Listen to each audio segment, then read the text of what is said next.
What up, everybody? It's Ep1. Let's talk about it. This is Greenleaf Season 3, Episode 1. All right, this was a good episode. Now, I got like most of the notes and they're kind of out of order, but we're going to go ahead and get started. So, we have Gigi and Lady May. They talking about, they have a little talk. They talking about whatever, all these things that's happening. Zora is gone. Is everybody looking for Zora? It's basically a whole ass mess. Lady May says, well, you said you was going to come and you wasn't going to sow no seeds of discord, okay? And now look at us. You're not happy. You just like...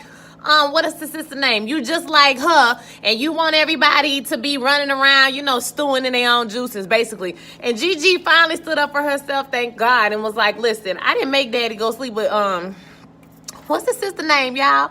I didn't make Daddy go sleep with your sister. I didn't make Zora run away. I didn't make, all these things happen. And she was like, I'm tired. You gonna stop talking to me like everything is my fault, okay? And so May kind of back up off her a little bit, but you can tell they just ain't feeling each other. At the same time, Bishop is waking up in the morning. I was like, you did not lay it low and spread it wide. No, you didn't. He didn't. He's in the hotel room and Rochelle is there. But, you can tell he slept and they talked and it wasn't no, bumping and grinding going on in the middle of the night. So... she tells him she still, wants to comfort him. And she, touching him on the back. I'm like, you is a hoe in the name of Jesus. You is a hoe. You is a hoe, baby. He thank you for being here for me. I appreciate it. And, that's pretty much it. So, they at the office. And first of all, that secretary, I love her. I love that secretary. I love her. She's everything. So, Rochelle come in and she want to see Bishop. And she about to walk through the door. And secretary's like, well, wait a minute. Okay, he might be busy. But the Bishop say let her in. And when he lets her in, he tells her, he really appreciate her. But they need to, limit their personal time together. And she's like, okay, I'll do anything for you, even if that means giving you some space. And at the same time, Gigi walking up, and secretary was like, he not busy, girl. Go right in, because you need to bust this up, okay? Gigi walks into the office, and, she looking like, what the heezy is going on? Like, girl, we know you was... Listen, I wanted Gigi to snatch her... up, okay? That's what I want. I ain't gonna cuss because it's about the Lord, okay? And Gigi talks to her dad. He basically says, he feel okay, he good, believing that a mad woman, would throw him out the house based off a rumor. And she's like, is it a rumor? Is it true? And he's like, it ain't true or whatever. My thing is, why you lying? You know it's true. Why you lying, Bishop? Why don't you just tell the truth? It's not like your wife don't know you had an affair. You might as well just spill it all. But if that's the man, child, that's the man for you. He gonna lie to you. He gonna take that to the grave, knowing you had a whole affair with this lady. Trinity, Bridget is telling him, or Brittany, whatever her name is, she telling him that, listen, this homeless program you doing is not bringing no money in the church. You're gonna bankrupt this church. We not making no money. And Jacob is like, listen, the board approved X, Y, and Z measure. She was like, yeah, that's before they knew how much it was gonna cost. And, he going off on her, whatever, and she talking to him crazy. And he walk in the office, and behind here come Tasha with her messy. Okay, she messy in real life and on TV. I don't like that little girl. She coming in and she like, well, she never talked to skanks like that. You should fire her. So now Jacob is thinking about firing her. So sometime at the beginning of the episode, we find Zora. See, Zora need to get popped in her mouth, okay? It's time for y'all to whoop Zora, because after you done ran away with this boy who done bust you upside your head, okay, then you gonna come home and you still talking crazy to your parents? Baby, I was all the way on Jacob's side. You need to... bust her, okay? We tired of her. They bring Zora home, and, Mama Clarissa like, well, do you want something to eat? And, she like, oh, y'all gonna let me eat? You gonna feed me in this prison? And Jacob like, watch your tone. Watch who you talking to. We taking your cell phone. We taking your purse. You ain't gonna have no money. We gonna be on you like right on rice, girl. You tripping, okay? Like, you out of control. And then he tell her, don't slam the door. She grounded for life. That ain't gonna never work. But she grounded for life. But I did like when he said, don't you slam my door. I will take that door off the hinges. And I know people personally who have taken their kids' door off the hinges, honey. You won't have no door to slam, okay? Now, I'm going to be honest with y'all.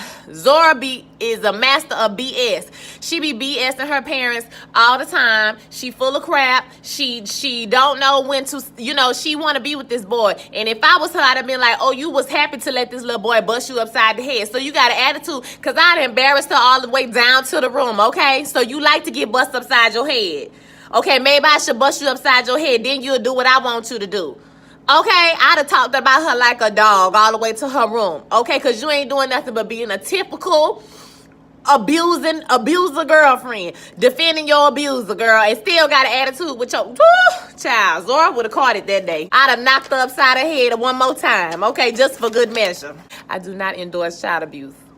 Okay. Jacob then tells Clarissa Brittany or Bridget got an attitude with him and he should fire her. Now, Tasha done planted this scene in his mind. And Clarissa is like, wait a minute, she good at her job. She been at the church ever since the church opened. I don't think that you should do that. You know, let's just wait and see how things play out. And she was like, well, Tasha said that. And she was like, so is Tasha the first lady now? Is she the first lady? And he like, no, I mean, I know, but you know. Jacob make me sick. He's so easily influenced. I can't stand him sometimes.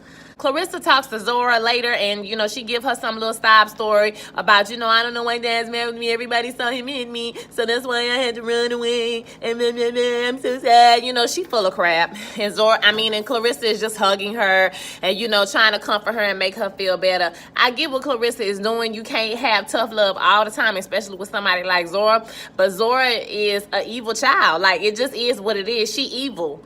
And she one of them people who have to hit their head against the wall to know that it's hard. Okay, so she gonna have to learn the hard way. Now, later on at church, they're having a collection, and you know, you bow your head to pray for the collection. And when they bow their head, Zora stinking tail, she steal money out the collection plate. I can't stand her. Oh God, I just cannot wait till she get what she deserve. Okay, her and Tyreek, we could just throw them both away. Just trash, girl, trash. Eventually, at some point, Lady Mae and the bishop talk, and he tells her that Mac, when he said he was going to take care of the IRS problems, all he really did was pay off somebody. And that person has gotten caught, and now the IRS is coming after them. In 90 days, they got to pay $2 million. So, you know, they're going to have to beg, borrow, and steal. It's somebody who, you know, want to make a big donation to the church. They just won the lottery. But whatever they're going to do, they got to be together to make it look good so they can get this money. And May is like, you know what? I don't have time for these games no more. You a hypocrite. I'm not about to stand up in church with you and pretend like it's all good when it ain't all good. Peace. Okay, come get your stuff. Call Tyrone. Now, on Sunday morning, Gigi, you know, finds Lady Mae in the living room, and she like, you not going to church? She like, I don't know, you know, I'm not going to church today. And so when she goes to church, when she leaves, she goes to Trinity, and she sees Jacob. You know, she go to brunch and, you know, walk around the park and all that stuff. And she goes to see Jacob, and then she runs into Tasha in the lobby. And she like, you used to be the first lady. This what they got you doing? Greeting people, handing out cookies and tea and coffee and stuff. And she was like, well, you know, I heard about this first lady. You know, she got kicked out of the house because her husband left her for a younger woman. And, you know, she ended up at this hotel. Like, the story was low-key funny. Like, I was giggling. Because the way the actress played it, it was like it was a funny story. But it was like, oh my God. Lady Mae was like, oh my God, I don't want to be living in a hotel off the highway. And the lady tripped and fell over the balcony. How she fell down the stairs and over the balcony? That don't even make no sense. But okay, she did all of that and she fell. And now she got an eye, girl. Her eye like this, girl. Look at the eye. Look at the eye. A whole mess. Okay, so Lady Mae run up out of that church. She ran up out of there like, oh, hell no. And Tasha's sitting there looking satisfied, you know, looking all satisfied. Back at their church, Gigi is sitting in the audience, and one of the ladies asked, you know, where's Lady Mae? She said Lady Mae has a cold. And, you know, that was her lie. And then Bishop say on the stand that Lady Mae taking care of business in Little Rock. So that's another lie. So now you know rumors about to get started because Gigi just straight up lied to this woman and told her that, you know, her mama was sick when she knows she's not sick. So that's about to be a whole mess as well. And Gigi also saw Rochelle sitting in the talking about, preach, Bishop. Girl, if you don't, I want to if I just threw my shoe and clocked her right upside the head like that. Ain't nobody got time for, listen. Rochelle is a low down. She low down, baby. Okay, she is low down. Now, later on, back at Jacob's church, Bridget come in and tell him, yeah, you was off your game tonight, and even by the collection plate, we can tell you been off your game. So right at the moment where he probably didn't need to hear all of that, she comes in with it. And he tell her, you know what, girl, get your stuff. You fired. I'm done with you. Get your stuff and get up out of here. And then, of course, when Bridget leave, or Brittany, whatever her name is, Tasha calls and says, oh, you know, girl, they had it out for you ever since Skanks left or whatever. You might as well just go and find you a job somewhere else with her messy self. And then we see that she's sitting with Rochelle, who is trying to pick out lingerie to entice the pastor. Y'all, I'm still trying to figure out why because this is the thing. I understand that they're mad at the Greenleafs for, you know, what happened to her brother, or Rochelle's brother, right, and Tasha's husband. I get that. But they didn't, they didn't have nothing to do with him scamming and having IRS or whatever the reason was. Oh, the gambling desk. They didn't have nothing to do with that. Okay, he gone because he had gambling debts and people was gonna kill him. That's why he gone. It don't have anything to do with what happened to his father and, you know, them and all of that. They don't have nothing to do with that. So why are we taking all this out on this family? Okay, which basically saved your church from going into the red and crumbling to nothing. Okay, because they would have killed him and took all his money. Your husband was running money out the church for gambling debts, child. They ain't got nothing to do with the Greenleafs. But y'all finna go through all of this, and y'all supposed to be people of the Lord, and you up here picking out lingerie so you can get this man to cheat on his wife. Child, it's too much for me, honey. They doing way too much. But y'all let me know what y'all think about this whole vendetta against this family. It's a little far-fetched. Like, you got to stretch your arm real far for this reach, okay? There was a little part where Gigi talked to her, because Gigi talked to her brothers and sisters, and, you know, they was basically like, Charity was like, well, ever since you came back, you know, this has been happening. She kind of blamed it on Gigi. And Jacob is like, well, he put me through hell when I made my mistakes. So, you know, it's about time for Daddy to get a taste of his own medicine. You know, they're trying to figure out what they're going to do to help everything. So Gigi talks to her boyfriend, and she like, you know, maybe it is my fault. And he kind of comforts her a little bit. And then she asks him to go to church with her. And he tell her, girl, I ain't going to church. Girl, with all that stuff y'all got going on, I ain't going up there. Girl, I'm not going to your church. Girl, bye. Okay? And so Gigi is a little disconcerted about that, because how you a pastor and your boyfriend don't want to go to church, baby? That's not equally yoked. Y'all ain't going to be together too much longer. We can see this. So in the meantime, while all this is going on, Charity and Kevin are into it, okay? Kevin wants to see his son. It's a kind of a conundrum for me. I don't feel like nobody should be forcefully held against their child if they want to be a part of their child's life. Now, I do understand that Kevin left. He did run off when he was confused about his sexuality, whatever it was. I get that. But at the same time, it's like, you know, and I get that she's nervous about leaving her child with him, because he might take off with the child, or he might leave the child again when it's too much pressure, okay? He want to just do him.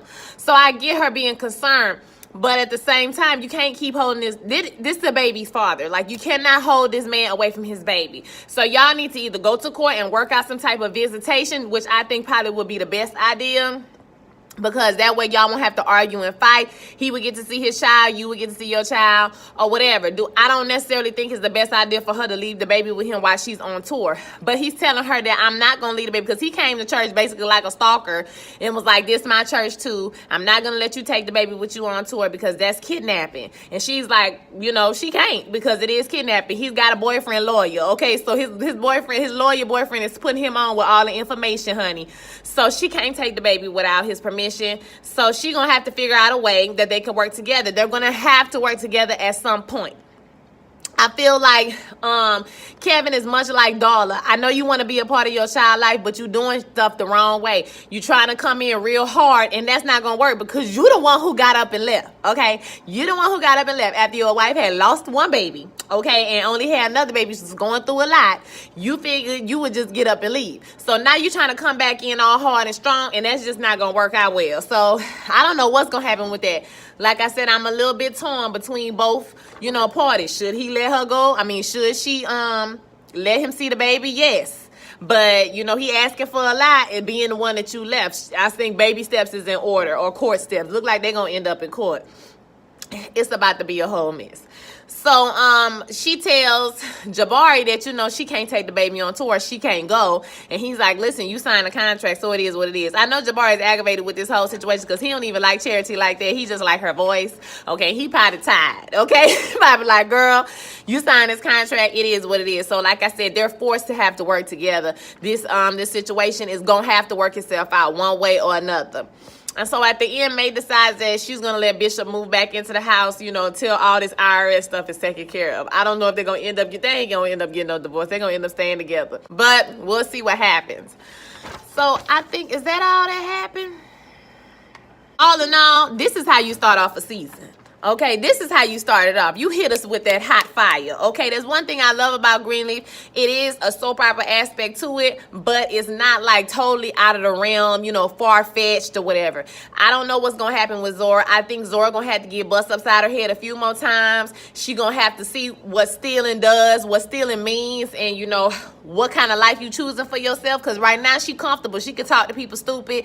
She can run away from home and, you know, still have the comforts and luxury in life. But once you realize, you know what I'm saying, you start stealing and committing crimes and go to jail and getting hit upside your head, you know, and live a hard consequence for her actions, I think maybe she will change. But she gonna have to go through that because she seems to be enamored by this life. I'm gonna love to see Sophia's journey this year. We didn't see a lot of her this episode other than her telling mommy, I didn't know what to do. I had to tell y'all because he hit her real hard. Okay, so I had to say something.